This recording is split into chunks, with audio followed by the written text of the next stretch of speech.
ኦርቶዶክሶች አይናችንን ንግለጥ፣ ተጠንቀቅ። ወደ መቅደስ ስትገባ እግሮችንም ጠብቅ፣ አንደበትንም ከልክል። ደግሞ መስገድ ብቻ አይደለም፣ ትእዛዛቱን እንጠብቅ።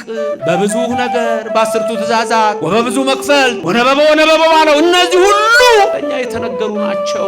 ዛሬ ኑሮ ከብዷል። ዛሬ ብዙ ነገሮች አሉ። ይህ ሰዓት የመጨረሻው ሰዓት ነው። የሚጸኑትን ሰዎች ግን የሚያበረታ እግዚአብሔር አለ። ወደ ኖህ መርከብ እያገባ እንደሚያሻግረን እናምናለን። አሞናውያን በደነገጡበት፣ የሞዓብ ነገስታት በተንቀጠቀጡበት እግዚአብሔር አምላክ በአፍንጫው እስትንፋስ ውኆችን ከፍሎ እስራኤልን አሻግሮ ፈርዖንን ያሰጠመ ዛሬም እኛን አይተወንም። እግዚአብሔር ታላቅ አምላክ ነው። እግዚአብሔር ድንቅ አምላክ ነው። ልበ አምላክ ዳዊት ይናገራል። በልዎ ለእግዚአብሔር ግሩም ግብርከ ይላል። እግዚአብሔርን እንዲህ በሉት፣ ስራ ግሩም ነው በሉት። ያው እግዚአብሔር ስራው ግሩም ነው። ግሩም የሆነውን ነገር ያደርጋል። እግዚአብሔርን አምና ለዘላለም የኖረች ሀገር እችና። ዛሬም እኛ ልጆቿ ይሄን ካወቀን በእምነታችን ጸንተን ከቆምን እግዚአብሔር አምላክ ድንቅ ነገሩን ያደርግልናል። በመጨረሻ በልጁ ተናገረን። የዕለቱ ትምህርት በዚህ ርዕስ ነው። ትምህርት ነው። በተወሰነ ደቂቃ ይህንን አስተውላችሁ እንድትሰሙ አምላካችን መንፈስ ቅዱስ በእኔም በእናንተ ላይ አድሮ ይኖርልን። በሐዋርያት መካከል የነበረች ቅድስተ ቅዱሳን ምልዕተ ክብር ምልዕተ ውዳሴ መዝገበ ጸሎት አቁራሪተ መዓት ሰዓሊተ ምሕረት ምዕራገ ጸሎት ማምላክ ወላዲተ አምላክ በእኛም መካከል ትሁንልን። እግዚአብሔር አምላካችን የምንሰማውን ቃሉን በልቡናችን ሚስጥሩንም እንደዚሁ በአእምሮአችን እንዲቀርጽልን የእሱ ቅዱስ ፍቃድ ይሁንልን። ሰው ለሰው አስታዋሽ ነው። ሰው ለሰው አሳሳቢ ነው። በልቡና የሚያሳድር በአእምሮ የሚቀርጽ የቃሉ ባለቤት ያው እግዚአብሔር ነውና የምትሰሙትን ሁሉ በልቦናችሁ ያስረጽላችሁ። የዕለቱ ትምህርታችን ብርሃነ ዓለም ቅዱስ ጳውሎስ ለዕብራውያን ክርስቲያኖች በጻፈው የመጀመሪያው ምዕራፍ ላይ ይሆናል።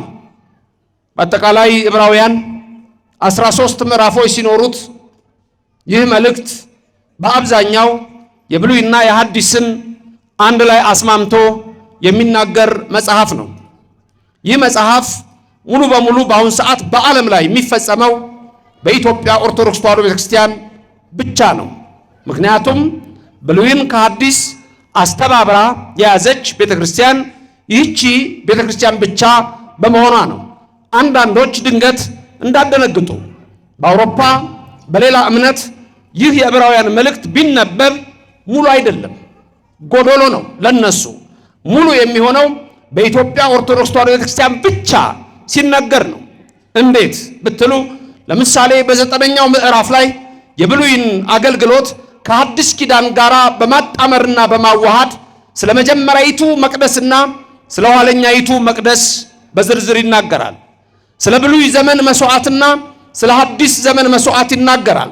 ስለዚህ ይህ ደግሞ ክብር ይግባውና በልብ መታሰቡ በቃል መነገሩ ከፍ ከፍ ይበልና በማቴዎስ ወንጌል ምዕራፍ 5 ቁጥር 17 ላይ እኔ የመጣሁት ሕግና ነቢያትን ለመሻር አይደለም ልፈጽማቸው ነው ብሎ የተናገረ የኢየሱስ ክርስቶስን ቃል ሙሉ በሙሉ የሚፈጽም ነው። ለምሳሌ በዓለም ላይ ብቸኛ የኢትዮጵያ ኦርቶዶክስ ተዋሕዶ ቤተክርስቲያን ብቻ ሰንበት ቀዳሚት ሰንበት ብላ ቅዳሜን ዕለተ ሰንበት ክርስቲያን ደግሞ በሚለው እሁድን የምታከብር እቺ ቤተክርስቲያን ብቻ ናት። በዚች ቤተክርስቲያን ያደረገን ኢየሱስ በመሰረታት መቅደስ ውስጥ ዛሬ ያቆመንና ያጸናን እርሱ የቅዱሳን አምላክ የናዝሬቱ ኢየሱስ ክርስቶስ አዶናይ ከዘላለም እስከ ዘላለም ስሙ የተመሰገነ ይሁን። ክብር ምስጋና ለስሙ ይድረሰው። ስለዚህ በዚች ብቻ ይፈጸማል። የናዝሬቱ ኢየሱስ የሚል ተጠቅም ያለው የናዝሬቱ ኢየሱስ የሚለው ራሱ ቃል ትንቢት የምታውቀው የኢትዮጵያ ኦርቶዶክስ ተዋሕዶ ቤተክርስቲያን ብቻ ነች። የትኛውንም የፕሮቴስታንት እምነት ጠይቁ፣ የትኛውንም የካቶሊክ እምነት ተከታይ ጠይቁ፣ ማንኛውንም ሰው ጠይቁ። በማቴዎስ ወንጌል ላይ ምዕራፍ 2 መጨረሻ ላይ በነቢያት ናዝራዊ ይባል ዘንድ ናዝሬት ገብቶ ኖረ የሚል ቃል አለ። በነቢያት እንደተነገረ ናዝሬት ገብቶ በዛ ኖረ የሚል ቃል አለ። በየትኛው ነብይ ነው የተነገረው የሚለውን አንድም ከኦርቶዶክስ ውጪ ይሄንን ሊያመጣላችሁ አይችልም። ሂዱና ጠይቁ። ያልኩት ገብቷችኋል? በነቢያት ናዝራዊ ይባል ዘንድ ናዝሬት ገብቶ ኖረ ይላል አይደለም? ንገሩኝ። በነቢያት ናዝሬት ገብቶ ኖረ ናዝራዊ ይባላል ተብሎ የተጻፈው ተፈጸመ። ይሄን ሂዱና የት ጋር ነው የተጻፈው ብላችሁ ጠይቁ። እሱን ያመጣላችሁ ሰው ካለ እኔ እቀጣለሁ። ተሐድሶ በለው፣ ፕሮቴስታንት በለው፣ መናፍቅ በለው፣ ሌላም ስም ስጠው። የትኛው ጋር ነው ነቢያት የተናገሩት? ብዙ ጊዜ የናዝሬቱ ኢየሱስ የሚለውን ቃል ይጠቀማሉ አለ። የት ጋር ነው እንደዛ የተባለው የሚለውን ጠይቆ መልስ ካገኛችሁ እኔ እቀጣለሁ። ማንም አይነግርህም። ለምን አልነግርህም? እኔ ማንም አይነግርህም። በቅድስት ኦርቶዶክስ ተዋሕዶ ቤተክርስቲያን ብቻ ነው በትርጓሜ በሚስጥር እየተነገረ የሚነገረው። አሁንም በዚች እምነት ውስጥ ያደረገን እግዚአብሔር ስሙ የተመሰገነ ይሁንልን። ክብር ምስጋና ይግባው። መልካም ትምህርታችን ዕብራውያን ምዕራፍ 1 ቁጥር 1 እና ቁጥር 2 ነው። አለቀ ትምህርታችን። መጽሐፉ ምንድነው? ዕብራውያን። መጽሐፉ ምንድነው? ወደ ዕብራውያን ምዕራፍ ስንት ነው? ምዕራፍ 1 ቁጥር ስንት ነው? 1 እና 2 ብቻ። እቺ ትምህርታችን። መጽሐፉ ምንድነው? ዕብራውያን። ምዕራፉ ስንት ነው?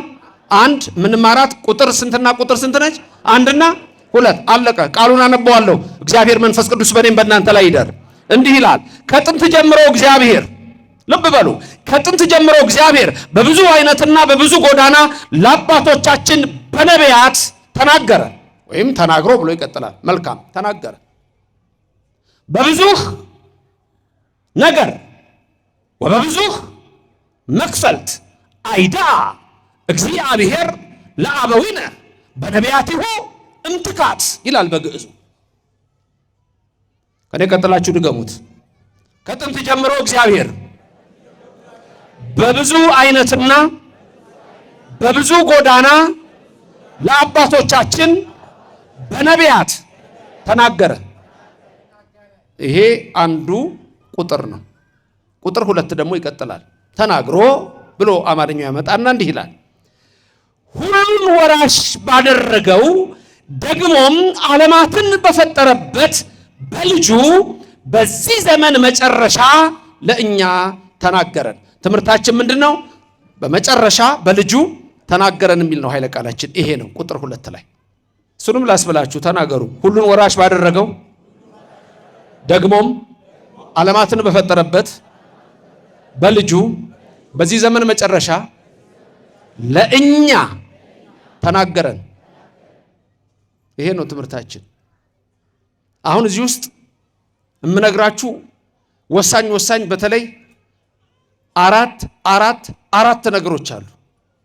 በዚህ ትምህርት ውስጥ የምነግራችሁ አራት ትምህርት ነው የምንማማረው ብለናል። ዝግጁ ናችሁላችሁ? ቦናችሁ ክፍት ነው? አይምሯችሁ ክፍት ነው? እሺ። መቼም በዚህ ሰዓት የሚያንቀላፋ የለም፣ ሁሉም ይሰማል። እሁድ ነው ትንሽ የሚያስቸግረው፣ ጠዋት ላይ እንቅልፍ የሚያስቸግረው፣ ሌሊት መጥቶ ለማስቀደስ ለነዚህ ነው። አንድ እናት ወንድ ልጅ አላት። ልጁ የ6 ዓመት ነው። አብራው እንዳታቆመው ከአያቱ ጋር ይቁም ብላ አያቱን ሚዛን ሄደች ቤተክርስቲያን። ከዛ አያቱንም ይዛ ሄዳለች። ከዛ ልጁን አስጠንቅቀዋለች። አያትየው ትንሽ ቁጭ ካሉ እንቅልፍ ነው ይዟቸው የሚሄደው እና አደራ አባባ እንዳይተኛ ልክ ሊያንቀላፋ ሲል ቀስቅሰው ብላች። እሷ በሴቶች ነው የምትቀመጠው። ስለዚህ እንደዚህ ተቀምጦ ታያለች።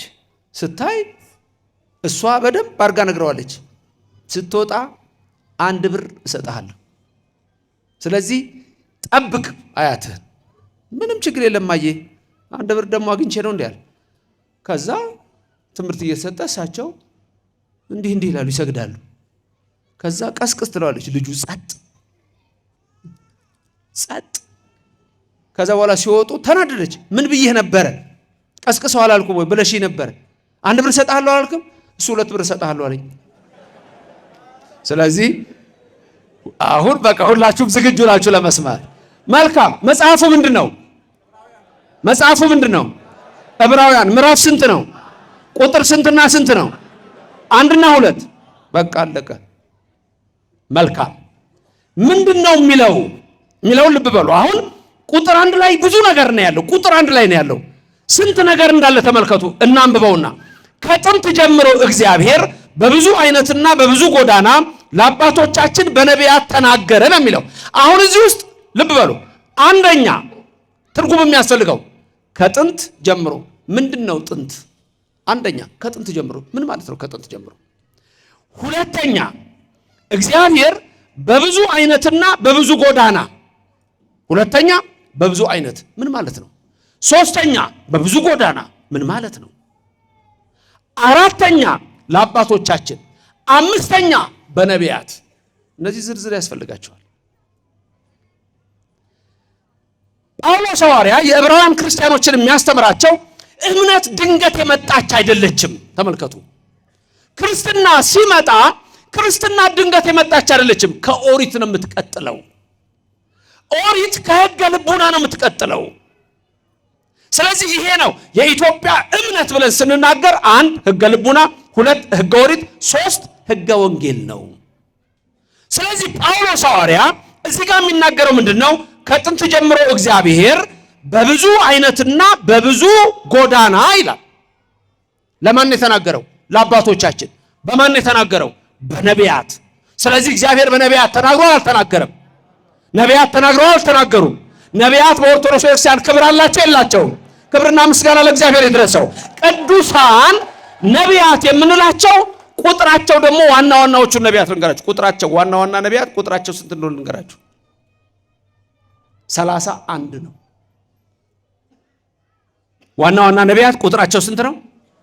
31። በሁለት ይከፈላሉ። 31 በሁለት ሲከፈሉ 15ቱ ነቢያትና 16ቱ ነቢያት ይባላሉ። 15ቱ ነቢያት ካህናት ይሄንን በደንብ ያውቃሉ። ጸሎተ ዕጣን ላይ የምናነሳቸው ናቸው። በጸሎተ ዕጣን ላይ 15ቱ ነቢያት እንደውም አንሶ ይገና 16 አሉ ነቢያት ለምንድነው 15 ብሎኛል? 15ቱ ሌላ ናቸው። ለምሳሌ ሊቀ ነቢያት ማን ነው? ሙሴ ነው። ሊቀ ነቢያት ማን ነው? ሙሴ። ሙሴ ከ15ቱ ነው እንጂ ከ16ቱ አይደለም። ኤልያስ በቴስቢ ዘገለዓድ የነበረው ኤልያስ ነቢይ ኤልያስ ቁጥሩ ከ16ቱ አይደለም። 16ቱ የሚባሉት ደግሞ መጽሐፍ የጻፉት ናቸው። እነሱ 16ቱ በሁለት ይከፈላሉ። አበይት ነቢያትና ንዑሳን ነቢያት፣ ደቂቅ ነቢያት ይባላሉ። አበይት ነቢያት የተባሉት 4 ናቸው። እነዚህም ኢሳይያስ፣ ኤርምያስ፣ ሕዝቅኤል፣ ዳንኤል ናቸው። ደቂቅ የተባሉት ደግሞ እነ ሆሴ፣ እነ አሞጽ፣ እነ ዘካርያስ፣ እነ ሚክያስ፣ እነ ሚልክያስ፣ እነ ዘካርያስ፣ እነ ሶፎንያስ፣ እነ ሐጌ፣ እነዚህ ደግሞ ደቂቅ ነቢያት ይባላሉ። ትምህርት የሱ ስላልሆነ ነቢያት የሚለውን ብቻ ወስጄ ልናገር ብዬ ነው። ስለዚህ ምንድን ያለው ሐዋርያ ጳውሎስ? በብዙ ነገር ወበብዙ መክፈልት አይዳ እግዚአብሔር ለአበዊነ በነቢያቲሁ እምትካት። ስለዚህ እምትካት የሚለው ጥንት የተባለው ምንድነው? በነቢያት የተናገረው ስትሉ 5500 ዘመን ነው ቀድሞ። በ5500 ዘመን ውስጥ እግዚአብሔር በማን ነበር ሲናገር የነበረው? በነቢያት ይናገር ነበር። በነቢያት አድሮ ይናገር የነበረው እግዚአብሔር በኋላ ደግሞ ምን አለ? በመጨረሻ ዘመን በልጁ ተናገረን ይላል። አሁን እዚህ የምነግራችሁ በብዙ ነገር ወበብዙ መክፈልት አይዳ እግዚአብሔር ለአበዊነ በነቢያቲሁ እምትካት ሲል ለአባቶቻችን ተናገረ ሲል ጳውሎስ ነቢያት የተናገሩትን እንሰማለን ነው የሚለው? አንሰማም ነው የሚለው? እንሰማለን ነው የሚለው። ነቢያት የተናገሩት በብሉይ ዘመን ነው። ስለዚህ የኢትዮጵያ ቤተክርስቲያን ከሌላው ዓለም የምትለየው ብሉይን ከሐዲስ አስተባብራ ይዛ ነው። ለምሳሌ በብሉይ ዘመን ታቦት አለ የለም? ዛሬኛ ታቦት አለን የለንም? አለን። በብሉይ ዘመን ዕጣን አለ የለም? ዛሬ በእኛ ዘንድ ዕጣን አለ የለም? ሌሎች ጋስ ያለው አለ የሌለው ይኖራል። ታቦት ግን የለም። ተመልከቱ። በብሉይ ዘመን ያሉ ነገሮች ዛሬ በእኛ ያሉ አሉ። እነዛ ብሉይን ከሐዲስ አስተባብረን ያዝን በመሆናችን ነው። ስለዚህ ከጥንት ዘመን ጀምሮ የሚለው 5500 ነው። ከዛ በኋላ 5500 ዘመን ሲፈጸም በልጁ ተናገረን ማለት ኢየሱስ ክርስቶስ ሰው ሆነ ነው። እንዲህ የሚል ቃል ለአዳም ተነግሮታል። አዳም ከገነት ከወጣ በኋላ አንድ ቀን ለእግዚአብሔር መስዋዕት አቀረበ። መስዋዕቱን ያቀረበው ምንድነው? ከገነት አዕዋፍ ዕፅ አምጥተውለት ፍሬ የዕፅ ፍሬ አምጥተውለት እሱን ይዞ አዕዋፉን ተከትሎ ወደ ገነት የሚገባ መስሎ ሲሮጥ ሰይጣን መጣና እግሩን በድንጋይ መታው። አዳም ደማ። አዳም ሲደማ ያንን ደም ከፍሬው ጋራ መስዋዕት አድርጎ ለእግዚአብሔር አቀረበ። ያኔ እግዚአብሔር ቃል ኪዳን ገባለት። ምን አለው? በሐሙስ ዕለት ወበመንፈቃ ለዕለት እትወለድ እሞለተ ወለትከ። ከኔ ቀጥላይ ተናገሩ። ከ5 ቀን ተኩል በኋላ ከልጅ ልጅ ተወልጄ አድንሃለሁ። ከማተው ልጅ አድንሃለሁ። ከስንት ቀን ተኩል በኋላ? 5 ቀን ተኩል የተባለው 5 ቀን ተኩል አለም። ልጅ ልጅ የተባለው ወዳዊ ልጅ ልጅ አይደለም። አዳም ሴትን ወልዷል፣ ሴት ሄኖስን ወልዷል። እሱ አይደለም። የልጅ ልጅ የተባለችው ድንግል ማርያም ናት። 5 ቀን ተኩል የተባለው ደግሞ 5500 ዘመን ነው። ከዛ 5500 ዘመን ወደ የትኛው ያደላል? ወደ 6 አይደል? ሉቃስ 1:19 ላይ በ6ኛው ወር መልአኩ ገብርኤል ከእግዚአብሔር ዘንድ ተላከ። የተላከውም ወደ አንዲት ድንግል ነው። የድንግሊቱም ስም ማርያም ነበረ ይላል። የኔና የናንተ እናት እመብርሃን ለስመ አጠራሯ ክብር ምስጋና ይግባት። ወደ እሷ ተላከ ይላል። ተመልከቱ፣ ወደ እሷ ተላከ። በስንተኛው ወር? በ6ኛው። በ6ኛው ወር ማለት በ6ኛው ሺህ ማለት ነው። 5500 በ6ኛው ሺህ። ስለዚህ እምትካት የሚለው ከጥንት ጀምሮ የሚለው በብሉይ ዘመን ነቢያት ተናገሩ። በአዲስ ኪዳን መጽሐፍ የሚጽፍ ነቢይ አይነሳም፣ የለም። አሁን አንዳንድ ሰዎች ነቢይ ምናምን ይነጋገራሉ። በአዲስ ኪዳን ነቢያት የሚል ስም ሊኖር ይችል ይሆናል። መጽሐፍ የሚጽፍ ነቢይ ግን የለም። ትንቢት ተነግሮ አልቋል። ይወለዳል፣ ይጸነሳል። ቀድሞ ለመወለድ ጥንቱ መጸነስ ነው። ተጸነሰ፣ ከዛ ተወለደ፣ ከዛ ተጠመቀ፣ ለተጠመቀ ጥንቱ ተወለደ ነው። ተሰቀለ። ይሄ ሁሉ ትንቢት እንደገና ይመጣል፣ አልቋል። ተነግሮ ትንቢት ተነግሯል። ስለዚህ ነቢያት የተባሉት ጥንት ተናግረው ጽፈው አልፈዋል። 5500 ዘመን የሚለው እሱን ነው። ከዛ በኋላ ምን ይላል? በብዙ መክፈልት በብዙ ነገር እግዚአብሔር ለአባቶቻችን ተናገረ ብሎ ሲያመጣ 5500 ዘመን እስኪፈጸም እግዚአብሔር በነቢያት አድሮ ለአባቶቻችን ተናገረ ይላል።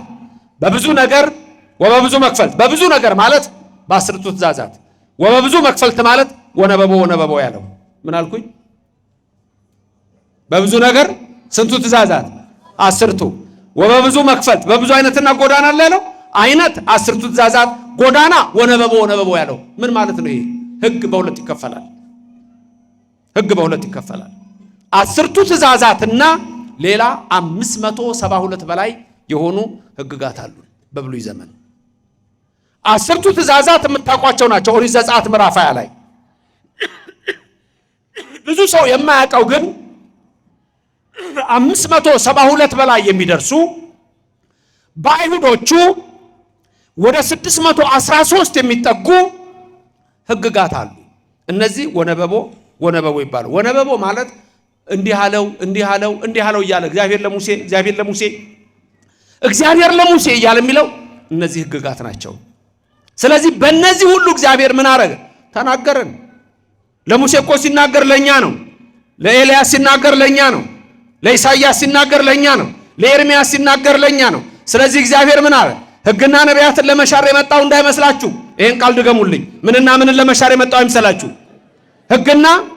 ሕግማ የሙሴ ነቢያት ትንቢት፣ ይሄን ለመሻር አልመጣሁም። የሉቃስ ወንጌል ምዕራፍ 24 ነው። ክርስቶስ ከሞት ከተነሳ በኋላ የሉቃስ ወንጌል ምዕራፍ 24 ምን አለ ነው የሚለው? አእምሯቸውን ከፈተላቸው።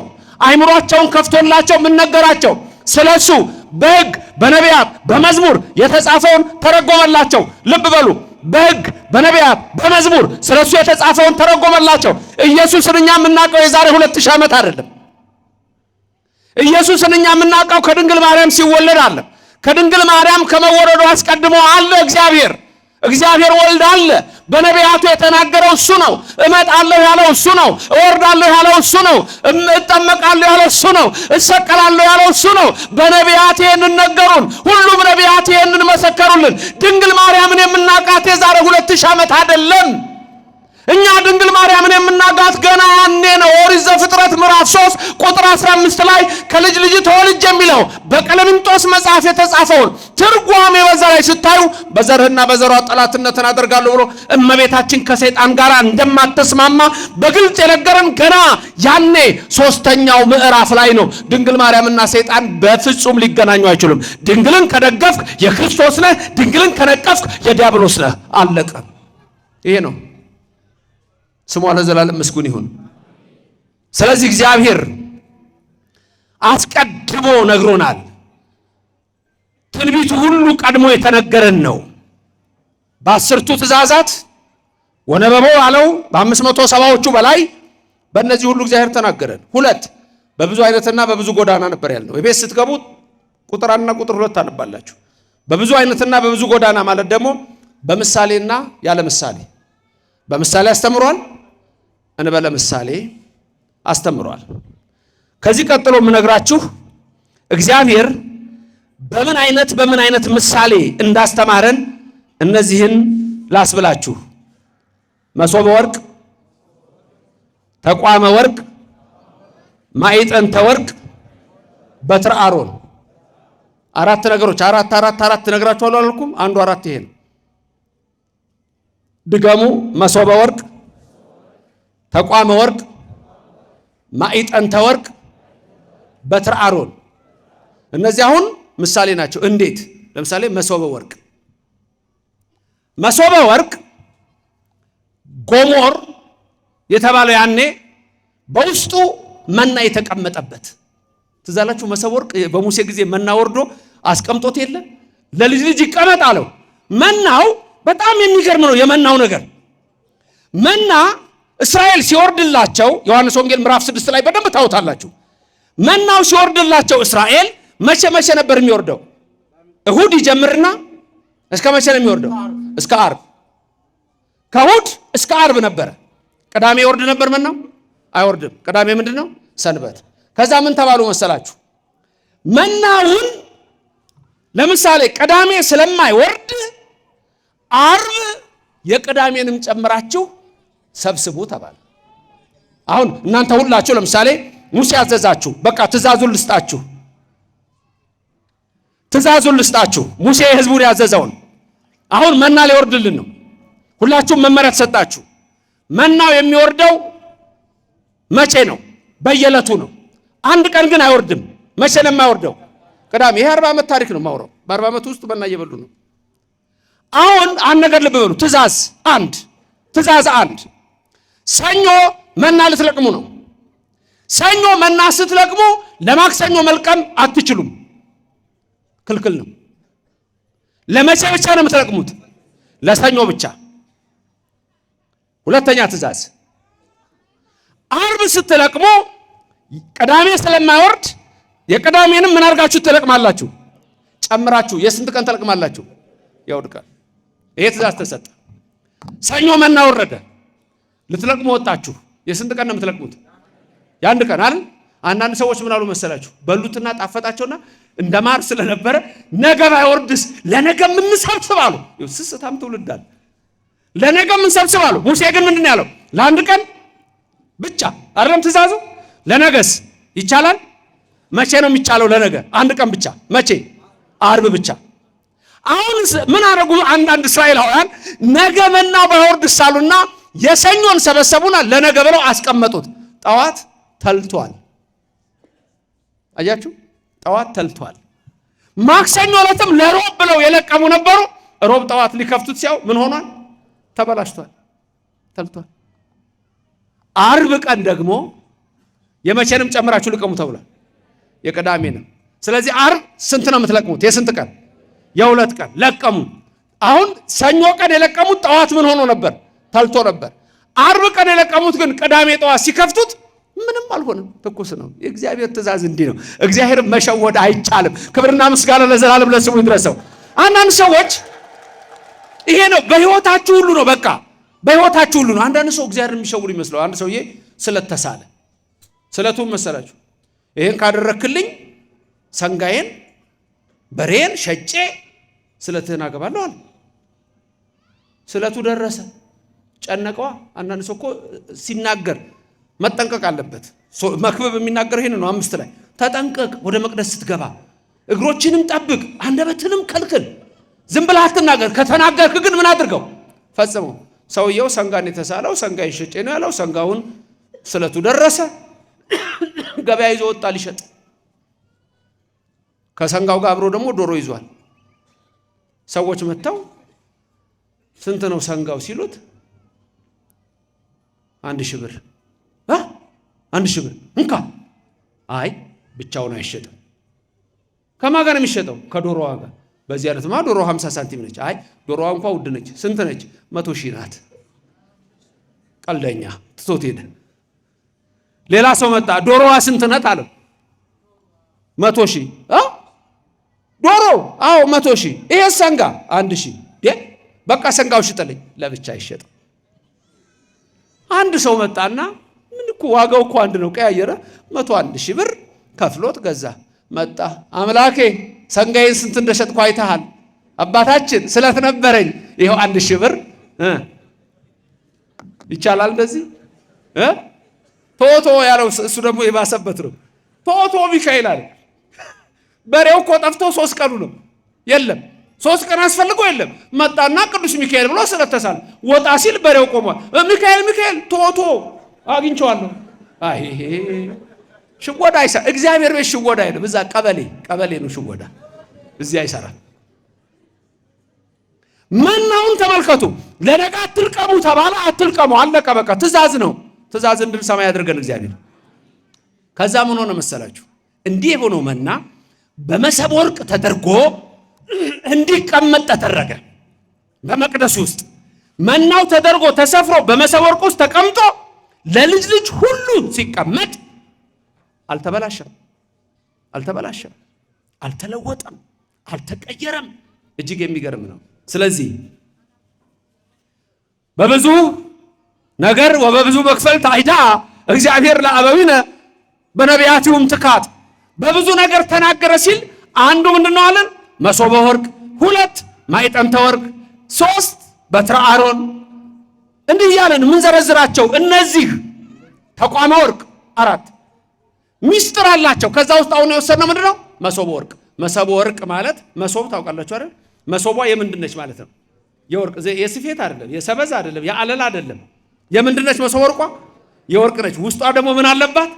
መና። ዮሐንስ ወንጌል 6 ስታነቡ መናው ማን ነው?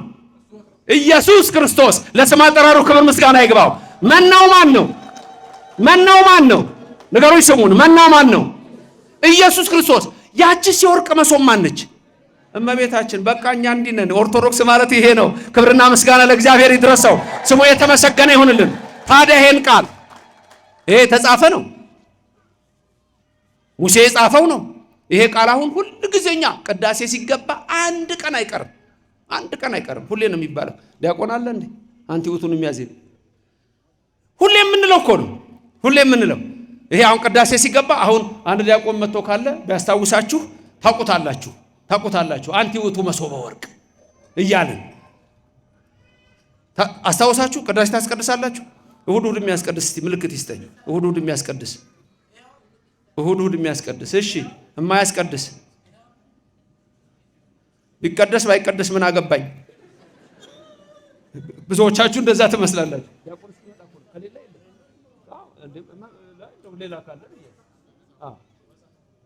ተመልከቱ። አሁን ይሄንን ምስጢር ስሙት። ቆይ መምህር ያዜሙሉናል። አንቲ ውቱ መሶበ ወርቅ ቅዳሴ ስንገባ የምንለው አሁን ያልኳችሁን ታሪክ በቅዳሴው ብትሉ፣ በድጓው ብትሉ፣ በትርጓሜ ብትሉ ሁሉ ጊዜ የምንለው ነው። አንቲ ውእቱ መሶበ ወርቅ ንጹሕ እንተ ውስቴታ መናህው ህብስት ዘወረደ እምሰማያት ወሃብ የህይወት ለኩሉ ዓለም። እግዚአብሔር ያክብርልን። እናመሰግናለን። ስለዚህ ለሙሴ የተነገረው የተዋህዶ ምስጢር ነው። እመቤታችንን ሁሉም አይተዋታል። እመቤታችን ልጇ እንደምትወልድ ሁሉም አይተዋል። አንዳንድ ሰዎች ስለ ማርያም እስቲ የተጻፈ የት ጋር ነው የሚገኘው ይላሉ። በጠቅላላ በምሳሌ የተጻፈች ነች እመቤታችን። ለዚህ ነው አባ ሕርያቆስ በመኑ በአምሳለ መኑን አስተማስለኪ፣ በምንና በምን ምሳሌ እንመስልሻለን ማርያም ይላል። በእያንዳንዱ ነገር ላይ እመቤታችን አለች። ዕፀ ጳጦስ የእመቤታችን ምሳሌ ናት። ነበልባሉ ደግሞ የመለኮት ምሳሌ ነው። ስለዚህ በእያንዳንዱ ነገር ላይ ይሄንን ምስጢር ታያላችሁ። ሁለተኛ የምታዩት በአምሳለ ጸምር ወጠል ነው። ይሄ ደግሞ ለጌዴዎን ነው። በአምሳለ ጸምር ወጠል ማለት ለጌዴዎን ነው። ጌዴዎን ጸምር ዘረጋ። ከዛ በኋላ ዝናብ ዘነበ። ጸምሩ ላይ ብቻ ሆነ፣ ሌላ ቦታ ዝናብ አልወረደም። ይሄ ምስጢር ነው። ብዙ ሴቶች አሉ፣ ግን እግዚአብሔር የመረጠው አንዲት ድንግል ብቻ ነው። እግዚአብሔር ከሰማይ ሆኖ ተመለከተ ይላል። መመልከት ብቻ አይደለም አሸተተ ይላል። እንዳንቺ ያለ አላገኘምና ማርያም። ስለዚህ ገብርኤልን ወደ አንቺ ላከው፣ የሚወደው ልጁ ካንቺ ይወለዳል ተባለ። ክብርና ምስጋና ለእግዚአብሔር ይድረሰው። ስለዚህ እያንዳንዱ ምስጢር በእያንዳንዱ ነገር ውስጥ የጌታ ሰው መሆኑ ምስጢር ነው የሚነገረው። ሰው የሆነው ደግሞ ከእመቤታችን ከድንግል ማርያም ነው። ከዛ ይቀጥላል። በአምሳለ እብን ቅውም የሚለው የዳንኤል ነው። ምዕራፍ 2 ላይ ትመለከቱታላችሁ። ምዕራፍ 2 ላይ ዳንኤልን ትመለከታላችሁ። ከዛ በአምሳለ ብእሲ መካህ የሚለው ደግሞ የኢሳይያስ 63 ነው። የተመካ አንድ ልብሱ በደም የተረጨ ሲወጣ አየሁት ይላል። ይሄ እንግዲህ ስለ ኢየሱስ ክርስቶስ ነው። የመጨረሻውም በአምሳለ አንበሳ መፍርህ የሚለው ደግሞ እሱ ደግሞ እንደዚሁ ለእዝራ የተገለጸ ነው። በእያንዳንዱ ነገር ላይ የምትመለከቱት የክርስቶስ ምስጢር ይሄ ነው። አሁንም ይሄን ሁሉ ቃል የተነጋገርነው ምን ላይ ነው ካላችሁኝ፣ ዕብራውያን ምዕራፍ 1 ቁጥር 1 ላይ ነው። ይሄ ሁሉ ነገር ያለው እዛ ላይ ነው። ምዕራፍ 1 ቁጥር 1 ከጥንት ጀምሮ እግዚአብሔር በብዙ አይነትና በብዙ ጎዳና ለአባቶቻችን በነቢያት ተናገረ ያልነው ነው። ስለዚህ እግዚአብሔር ዝም ያለበት ዘመን የለም። እግዚአብሔር ሁሌም ይናገራል፣ ነግሮናል። በነቢያት የነገረን እንቀበላለን፣ በወንጌል የነገረን እንቀበላለን። ሁሉን ወራሽ ባደረገበት ደግሞ ዓለማትን በፈጠረበት በልጁ በዚህ ዘመን መጨረሻ ለእኛ ተናገረን የሚለው ደግሞ የዘመኑ መጨረሻ የተባለው 5500 ዘመን ነው። የዲያብሎስ አገዛዝ የጠፋበት ዘመን ነው። ስለዚህ ጳውሎስ ሐዋርያ በሌላ ስፍራ ላይ በገላትያ ምዕራፍ 4 ቁጥር 4 ላይ እንዲህ የሚል ቃል ይናገራል። የዘመኑ ፍጻሜ በደረሰ ጊዜ ይላል ከሴት የተወለደውን አንድያ ልጁን ከሕግም በታች የተወለደውን አንድያ ልጁን ወደኛ ላከው ይላል። ከሴት የተወለደውን ሲል ከድንግል ማርያም ብቻ ነው። ከሕግ በታች ሲል ሕግን ፈጽሟል። ኢየሱስ ባይገረዝም በ8 ቀን ቤተ ግዝረት ሄዷል። ኃጢአት ባይኖርበትም በ40 ቀን ወደ መቅደስ ሄዷል። እናቱም ንጽሕት ነች፣ እሱም ንጹሕ ነው። መርገመ ሥጋ መርገመ ነፍስ የለባትም፣ እሱም መርገመ ሥጋ መርገመ ነፍስ የለበትም። እዚህ ጋር ነገር ልንገራችሁ። ካቶሊኮች ማርያም ንጽሕት የሆነችው በእናቷ ማህፀን ነው በሐና ይላሉ። የፕሮቴስታንቱ ዓለም ደግሞ ከሌላው ምንም አትለይም፣ እሷም ኃጢአተኛ ናት፣ ኢየሱስ በመስቀል ላይ ሲሰቀል ሄዳነችው ይላሉ። ለስም አጠራሯ ክብር ምስጋና ይግባት።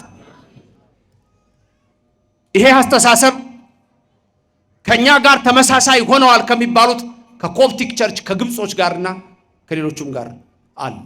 የፕሮቴስታንቱ ጋር ተመሳሳይ ነው። የካቶሊኩ እምነት በአብዛኛው ብዙ ነገሮችን የሚወስደው ከኢትዮጵያው እምነት ነው። የኛ ግን ድንግል ማርያም ንጽሕት የሆነችው ያኔ ገና አዳምና ሔዋን ሲወድቁ ንጽሕት ዘርን ያኔ አስቀርቶ ነው የምንለው። ክብርና ምስጋና ለእግዚአብሔር ይድረሰው። ይሄን ትምህርት የሚቃወሙ በእኛም ቤተ ክርስቲያን ውስጥ ሆነው ያሉ በጣም ጥቂት የማይባሉ ከውጭው ዓለም ርኩሰት ጋር የተጋቡ ሰዎች አሉ። በእኛ ትርጓሜያችን ሁሉ የሚነግረን ሚስጥሩ ሁሉ የሚነግረን ድንግል ማርያምን አስቀድሞ ንጽሕት ዘር አድርጎ አስቀምጧታል። እሱ ነው። ያቺ ንጽሕት ዘር በአዳም ወገን ወደ አቤል አልሄደችም፣ ዘር ሳይተካ ይሞታልና። ወደ ቃየል አልሄደችም፣ ገዳይ ነውና ወደ ሴት አለፈች። ከሴት በሄኖስ እያለች እያለፈች በአብርሃም ወደ ይስሐቅ፣ ከይስሐቅ ወደ ያዕቆብ፣ ከያዕቆብ በይሁዳ እያለፈች ያቺ ንጽሕት ዘር መጣች። ተመልከቱ፣ ንጽሕት ዘር ምንም ያልነካት መጨረሻ ላይ በኢያቄም አብራክ ወገብ አልፋ በሐና ማህፀን ተቀረጸች። ያቺ ነች ድንግል ማርያም። ግንቦት 1 ቀን ከፀሐይ የምታበራ ሴት ልጅን ወለዱ፣ ስሟንም ማርያም አሏት፣ መርታ መንግሥተ ሰማያት የምታስገባ ሲሉ ክብርና ምስጋና ለእግዚአብሔር ይድረሰው። የኛ ትምህርት ይሄ ነው። ስለዚህ አምላካችን እግዚአብሔር እርሱ መርገመ ሥጋ መርገመ ነፍስ የለበትም። ከሕግ በታች ተወለደ ሲል ሕግን ፈጸመ። ሕግን የምትፈጽም ቤተክርስቲያን በአሁኑ ሰዓት የኢትዮጵያ ኦርቶዶክስ ተዋሕዶ ቤተክርስቲያን ናት። በብዙ ነገር በብዙ መክፈልት ነገረን በነቢያቱ። አዎ በልጁ ነገረን ሲል በነቢያቱ ነገርና በልጁ ነገረን የተለያየ ነው። በነቢያቱ ነገረን ራሱ አድሮ ተናገረ ነው፣ እንዲህ በሉ እያላቸው ነው። በልጁ ነገረን ማለት ግን ህልው ሆኖ ነው፣ ከዛ ጋር ግንኙነት የለውም። ለምሳሌ ኢየሱስ ክርስቶስ ሲያስተምር አምላክ መሆኑን የምታውቁበት ቀላል ነገር ልንገራችሁ። ኢየሱስ አምላክ መሆኑን የምታውቁበት ቀላል ነገር ልንገራችሁ። ለምሳሌ ነቢያት ሲያስተምሩ ምን እያሉ ነው የሚያስተምሩት? እግዚአብሔር እንዲህ ይላል፣ እግዚአብሔር እንዲህ ይላል፣ እግዚአብሔር እንዲህ ይላል እያሉ አለ ነቢያት የሚያስተምሩት። የእግዚአብሔር ቃል ወደ እኔ እንዲህ ሲል መጣ፣ የእግዚአብሔር ቃል ወደ እኔ እንዲህ ሲል መጣ እያሉ ነው የሚያስተምሩት ነቢያት ስለሆኑ። ኢየሱስ ሲያስተምርስ አማን አማን እብለክሙ እኔስ እላችኋለሁ እውነት እውነት እላችኋለሁ ቃሌን የሚሰማ ለዘላለም ይኖራል፣ ቃሌን የሚሰማ ከሞት ወደ ሕይወት ተሸጋግሯል። ምክንያቱም እሱ እግዚአብሔር ነው። ለስም አጠራሩ ክብር ምስጋና ይግባው። ስለዚህ እርሱ በመጨረሻው ዘመን ተናገረን ሲል ራሱ መጥቶ በነቢያቱ የተናገረው እሱ ዛሬ ደግሞ በእኛ ተናገረ ነው። ለእኛ ነገረን ነው፣ ራሱ ነገረን ነው። በፊት ነቢያቱን ልኮ ነበረ፣ እንዲህ ይላል እንዲህ ይላል። ራሱ መጣና ግን ምን አለ? እዚህ ነገረን። እውነት እውነት እላችኋለሁ እውነት እውነት እላችኋለሁ እውነት እውነት እላችኋለሁ። ኢየሱስ አምላክ መሆኑን የምታውቁበት ይሄ ነው። ድንገት ብዙ ጊዜ ይሄ ጥያቄ የሚነሳው ከእስልምና እምነት ሰዎች ነው። የእስልምና እምነት ሰዎች አላህ አይወልድም አይወለድም የሚል ኮንሰፕት አላቸው። ይሄ በጣም ከእውቀት ማነስ ሊመነጭ ይችላል የእኛን እምነት ለመረዳት ከሆነ። ምክንያቱም እኛ አብ ወልድን ወለደው የምንለው ባዮሎጂካል አይደለም፣ ኢስ አናሎጂካል ነው። አናሎጂ እና ባዮሎጂ የተለያዩ ናቸው። ይሄ ትንሽ ቃሉ የፍልስፍናና ሪሊጂየስ ስለሆነ ዝም ብዬ ላንሳላችሁ ብዬ ነው። በስጋ አንድ ሰው እንደሚወልደው ማለት አይደለም። እሱ ነው መጀመሪያ ገና ትልቁ ችግር እሱ ነው። አያችሁ። ስለዚህ ብዙ ጊዜ የሚነሳው ኢየሱስ አምላክ ነኝ ብሏል እንዴ? የት ጋር ነው ኢየሱስ አምላክ ነኝ ያለው? አረ በጠቅላላ አምላክ ነኝ ነው እንጂ ያለው አምላክ ነኝ ያለው በሁሉ ቦታ። ዮሐንስ ወንጌል ምዕራፍ 10 ቁጥር 31 ላይ ምን አለ? እኔና አብ አንድ ነን። እኔና አብ አንድ ነን። እነሱ እንደ ነቢይ ያውታል። ዮሐንስ ወንጌል ምዕራፍ 8 ቁጥር 58 ላይ ምን አለ? ዮሐንስ ወንጌል ምዕራፍ 8 ቁጥር 58 ላይ እኔ ከአብርሃም በፊት አለሁ አለ። ከአብርሃም በፊት አለሁ። ተመልከቱ። አይሁድ ሊወግሩት ድንጋይ አነሱ። እንደውም አንዳንዶች ይሆናሉ አንተ ገና 50 ዓመት ያልሞላ አብርሃምን አይተሃል እንዳሉት። እንደውም ልንገራችሁ አብርሃም የኔን ቀን ያይ ዘንድ ተመኘ አላቸው። ክብርና ምስጋና ለእግዚአብሔር ይድረሰው። ኢየሱስ የአብርሃም አምላክ ነው። ኢየሱስ የያዕቆብ አምላክ ነው። ኢየሱስ የቅዱሳን አምላክ ነው። ኢየሱስ የነቢያት አምላክ ነው። በነቢያቱ ነገረን ያለው እሱ ራሱ ነው ነገረን። አብ ተናገረ ቢል ወልድ ተናገረ፣ መንፈስ ቅዱስ ተናገረ ነው። በመጨረሻ እዚህ መጥቶ ግን ከድንግል ማርያም ተወልዶ ከስጋዋ ስጋ ነስቶ ራሱ ነገረን። ልዩነቱ ይሄ ነው። ኢየሱስ አምላክ ነኝ በጠቅላላ አምላክ ነኝ ነው ያለው። ዮሐንስ ወንጌል ምዕራፍ 8 ቁጥር 33 ላይ ድንጋይ አንስተው ሊገሉት ምን ነው ሲላቸው አምላክ ነኝ ብለሃል። ተመልከቱ፣ አምላክ ነኝ ብለሃል። እኛ ዘንድ ግን ሁልጊዜ ኢየሱስ ምንድን ነው? አምላክ ነው። ስሙ የተመሰገነ ይሁን።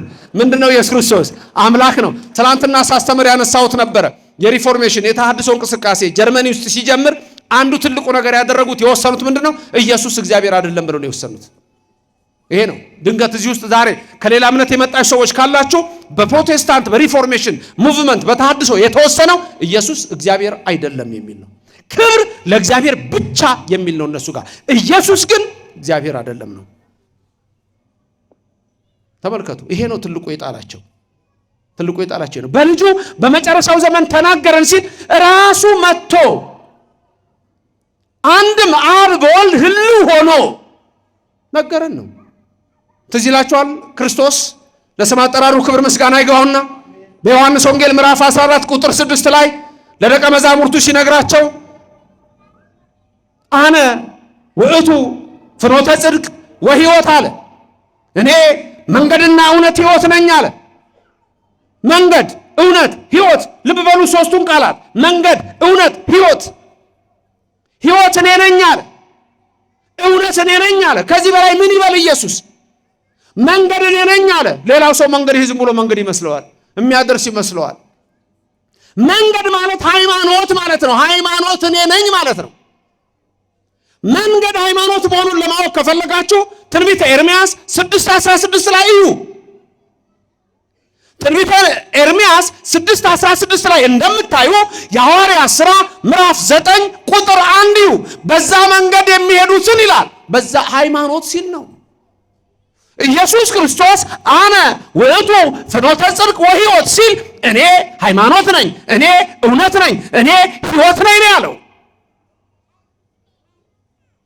ብዙዎች ያልገባቸውም እንደውም በዛ ጊዜ ያልገባው ሌላ ሰው ነበር። ፊልጶስ እዛው ከሐዋርያቱ መካከል ጌታ ሆይ አለው።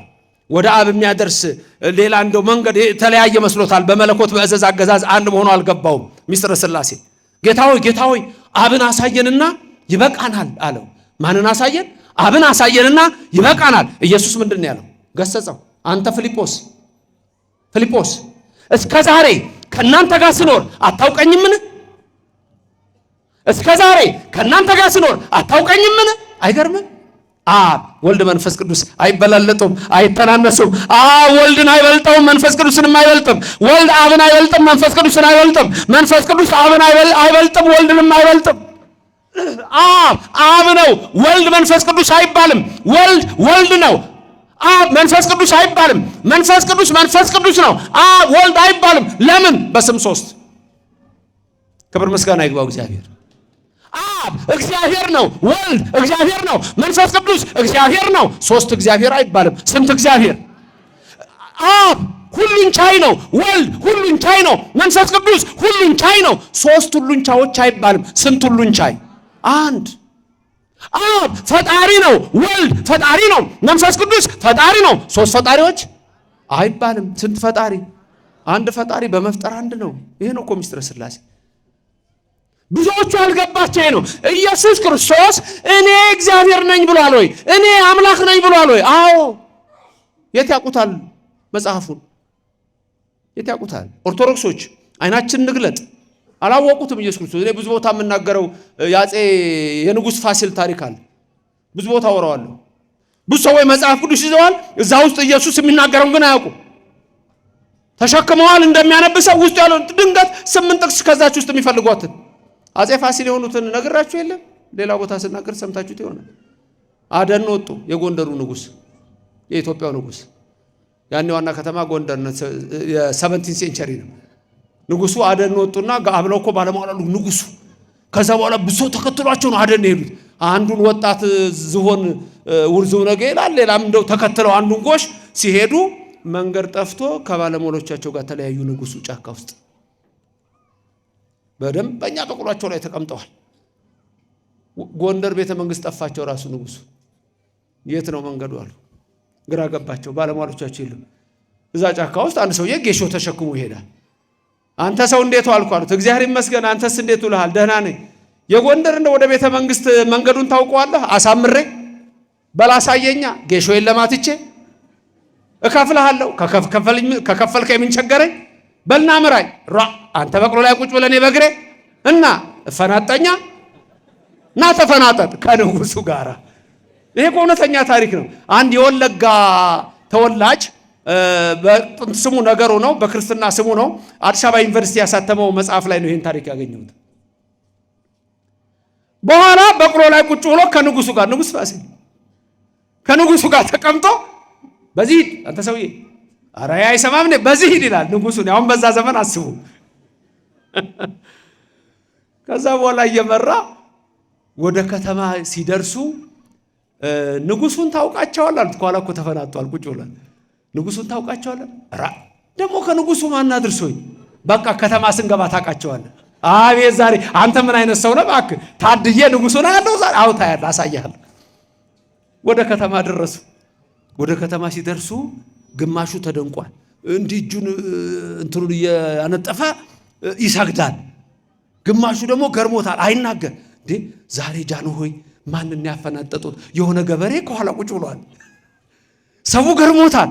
ይሄኛው ደግሞ በሊድ በዚህ ጋር ደርሰናል አሁን ይላል።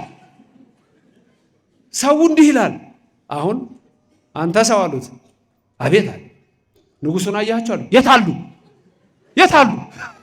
አይ እንዴ ሰው የሚያደርገውን አታይም እንዴ? ሲያዩን እንዲህ ያነጥፋል። አሁን ሳወቅ አለ። እንግዲያውማ ወይ ካንተ ወይ ከኔ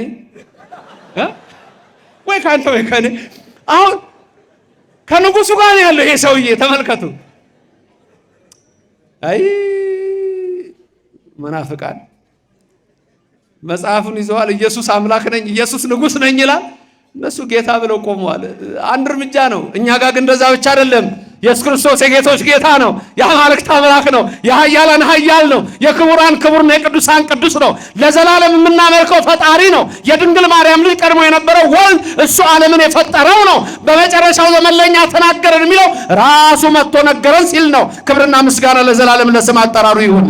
ስለዚህ በዚች ቤተ ክርስቲያን ውስጥ በዚች እምነት ውስጥ ሕገ ልቡና ከሕገ ኦሪት፣ ሕገ ኦሪት ከሕገ ወንጌል ተዋህዶ ያለባት ናት። ሕግና ነቢያትን ለመሻር የመጣው እንዳይመስላችሁ።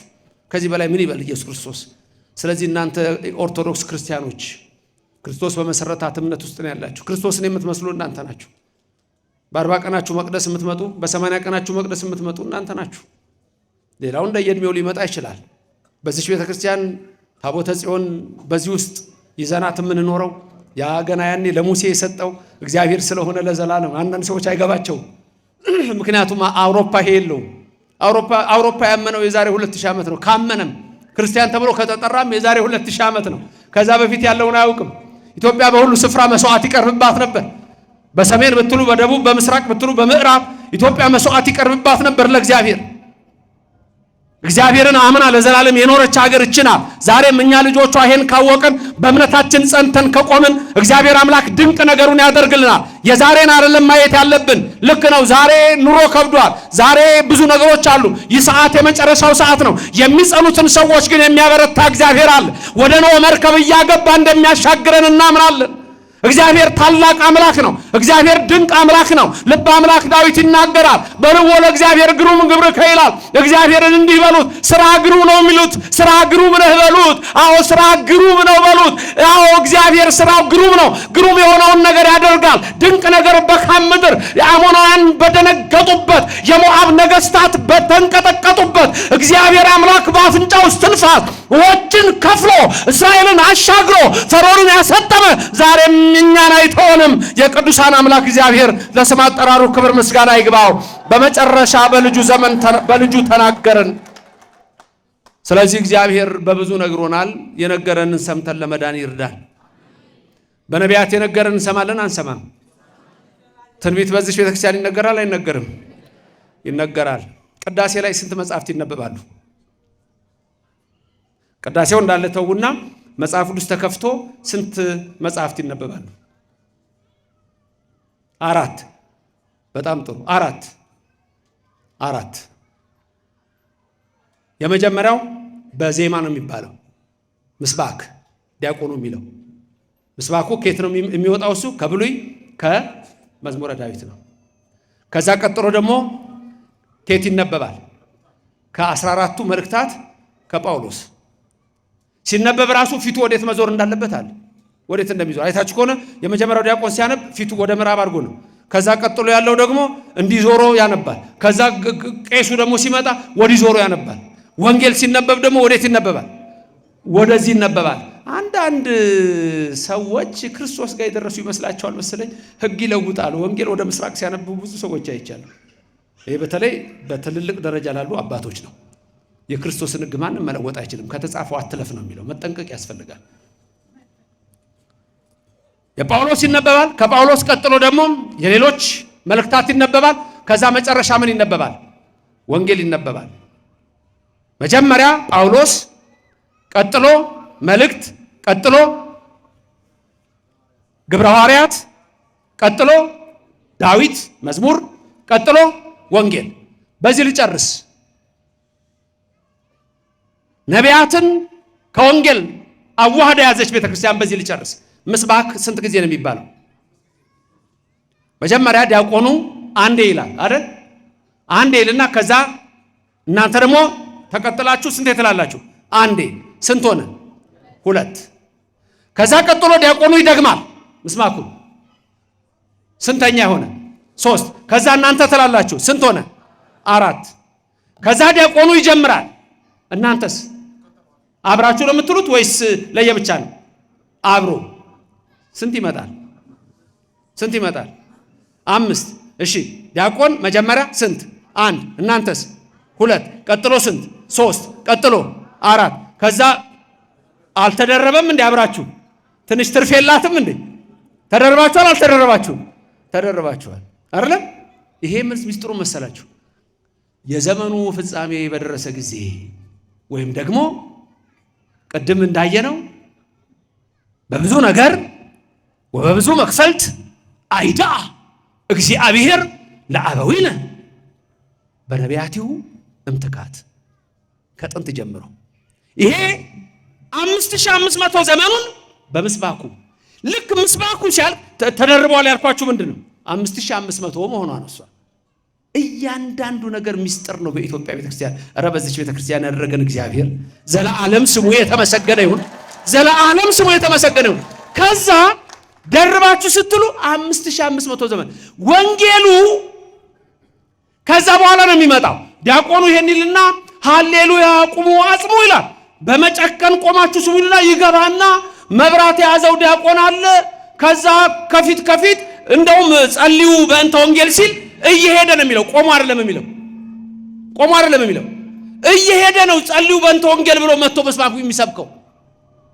የ5500 ዘመን ጉዞ ነው። የዮሐንስ መጥምቅ ቀድሞ መምጣት ነው። ከዛ በኋላ ቄሱ ወንጌሉን ይዞ ይወጣል። ወንጌሉን ግልጽ አድርጎ ይወጣና ከዛ በኋላ ያነባል። ከ5500 ዘመን በኋላ ኢየሱስ ተገለጠ። ክብርና ምስጋና ለእግዚአብሔር ይድረሰው። ያ ኃያል አምላክ መጣ ማለት ነው። እያንዳንዱ የምናደርገው ነገር ምስጢር አለው። ስሙ የተመሰገነ ይሁን። ከዛስ ወንጌሉን እናደርገዋለን። ከተነበበ በኋላ ምንድነው ምናደርገዋለን? አንሳለመው። ወንጌል የሚሳለም ዓለም ላይ አለ። ከኢትዮጵያ ኦርቶዶክስ ክርስቲያን ውጪ ወንጌል የሚሳለም ዓለም ላይ አለ። ወንጌልን የሚያውቅስ አለ።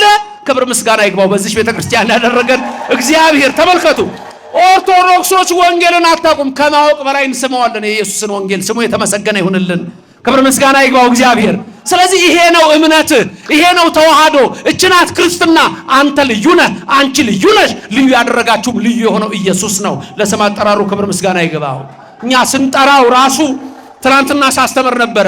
ታምረ ኢየሱስ ሊነበብ ሲል ገና ስንጠራው ኢየሱስ ክርስቶስ ጥዑመ ስም ለዘይጼውዖ፣ ጥዑመ ስም የሚጣፍጥ ስም፣ ኢየሱስ የሚጣፍጥ ስም፣ መዓዛ ያለው ስም፣ ልዩ ስም፣ ከስም በላይ የሆነ ስም። እንዲህ ነው የምናውቀው እኛ ኢየሱስን። ዝም ብሎ ኢየሱስ ጌታ ነው መፈክር አይደለም። እኛ ጋር ኢየሱስ ክርስቶስ ማን እንደሆነ ጭምር ሰማይን የፈጠረ ምድርን የዘረጋ የድንግል ማርያም ልጅ እሱ ለስም አጠራሩ ክብር ምስጋና ይግባው። እንዲህ ነው የምናውቀው። ወንጌሉን እየሳምን ነው የምናውቀው። ሌላው የት ያውቀዋል? የት ይገባዋል? ታዲያ ስናውቀው ደግሞ አብሯን ነገር አለ። ሶላ ግራቲያ ሶላ ፊዲ አይደለም። እኛ ጋር በጸጋው ድኛለሁ ብሎ መፈክር አለ። መልካም ምግባር ያስፈልግሃል ነው። በእምነት ብቻ ድኛለሁ አትልም። መልካም ምግባር ያስፈልግ። ሃይማኖት ከምግባር እንደሱ ነው። እፍረት ምዑዝ ኢየሱስ ክርስቶስ ንወንስግሎቱ ወንቀብ ትእዛዛቲሁ ከመ ይስረይለነ ኃጣውኢነ። ትዝ አላችሁ ቅዳሴ ላይ በሉት እስቲ። እፍረት ምዑዝ ኢየሱስ ክርስቶስ ንወንስግሎቱ ወንቀብ ትእዛዛቲሁ ከመ ይስራኤለነ ኃጣውኢነ እፍረት ምዑዝ ኢየሱስ ክርስቶስ መዓዛው ያማረ ሽታ ያማረ ኢየሱስ ክርስቶስ ነው። እፍረት ምዑዝ ኢየሱስ ክርስቶስ ንዑ ንስግድ ሎቱ ኑ ለሱ ብቻ እንስገድ። ክብርና ምስጋና ይግባው። የሚሰገድለት በዚህ ቤተ ክርስቲያን ነው። ስሙ የተመሰገነ ይሁን። ንዑ ንስግድ ሎቱ ወንዕቀብ ትእዛዛቲሁ ደግሞ መስገድ ብቻ አይደለም፣ ትእዛዛቱን እንጠብቅ። በብዙ ነገር በአስርቱ ትእዛዛት ወበብዙ መክፈል ወነበበ ባለው እነዚህ ሁሉ ለእኛ የተነገሩ ናቸው። ወንዕቀብ ትእዛዛቲሁ ከዛስ ከመ ይስረይለነ ኃጣውኢነ ያኔ ኃጢአታችን ይደመሰሳል ይላል። ክብርና ምስጋና ለእግዚአብሔር ይድረሰው። ኃጢአት የሚወገደው እንዲህ ነው። ተመልከቱ። እፍረት ምዑዝ ኢየሱስ ንዑ ንስግድ ሎቱ ወንዕቀብ ትእዛዛቲሁ ከመ ይስራኤለነ ኃጣውኢነ አሜን። ኃጢአታችንን ይቅር ይበለን።